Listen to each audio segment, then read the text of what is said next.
Alfred Naira. Kia ora ana. Kia ora ana, Mr. Speaker. Mitaki.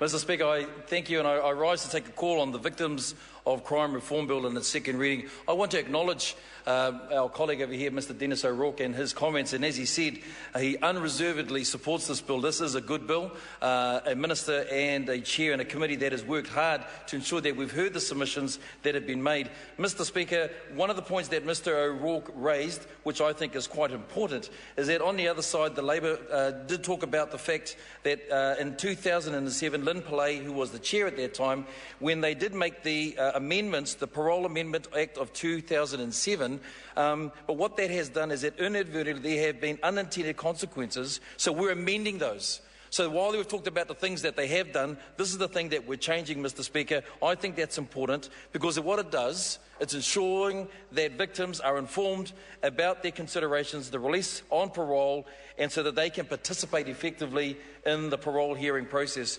Mr. Speaker, just one other thing I think that's important about this bill is the Code for Victims. I want to acknowledge David White, who was in Parliament today, who spoke at our Select Committee. And Mr. Speaker, he's one of many in which are victims of crime, and as they share their stories, Mr. Speaker, we see that it's important to get this right. This government has worked hard to do that. The Select Committee has worked hard to ensure that victims are at the heart of the justice system so they can be participants rather than being bystanders. I support this bill in a second reading to the House. Mr. Speaker.